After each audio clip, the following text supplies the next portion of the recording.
мінуге бара жатқан жолда ұстап, Оңтүстік Қазақстан облысы ішкі істер департаментіне алып бара жатыр. Өтініш көмегіңіз беріңізші, бізді құтқарыңызшы деп өтініш жасап телефонмен маған хабарласты. Сосын мен біріккен ақпарат құралдарына, өзім таныстарыма, блогерлер бәріне жаңағы көмек дауын салдым. Көмектесіңіздерші.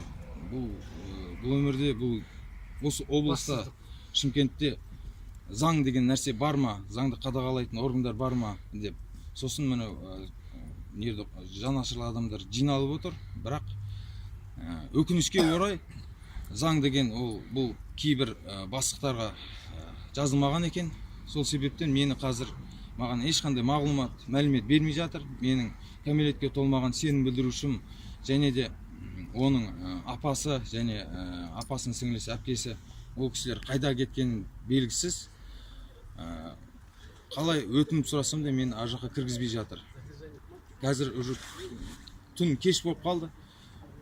Бейшара бала қорқып, қазір қандай психикалық жағдайда екенін белгісіз. Соны уайымдап жатырмыз.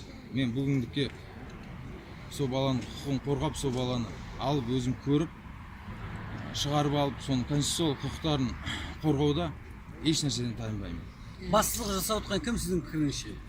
Менің пікірімше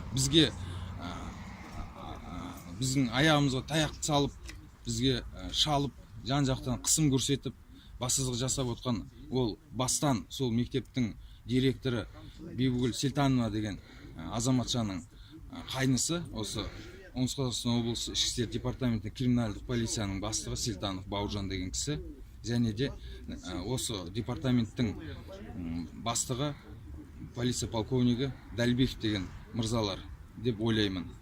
Оған ондай ойлауға не себеп? Өйткені бұл кісілер шындықтың ашылмауына бар шара қолданып жатыр, бар іс-әрекет жасап жатыр шындықтың болмауына. Сондықтан бүгін күндізмен кәмелетке жасқа толмаған балалардың құқығын қорғау органының басшысы Балиева Зағипа Яхияевна деген кісімен телефонмен хабарласқан болатын. Ол кісіге мен өтініп сұраған болатын. Біз Алматыдан барып независимый экспертизаны өтейік, өтініш деп. Бірақ ол кісі жоқ, мен шешемін, қалай ерді қалай болатын деп, сол кісімен бірге отыра осындай іс-шаралар қолданылып жатыр. Бүгінгі таңда өздеріңіз байқап отқандай аудандағы емес, Сарыағаш ауданы Абай ауылында емес, уже облыстық деңгейде Шымкент қаласында бізге осындай орасан қысым көрсетіліп жатыр.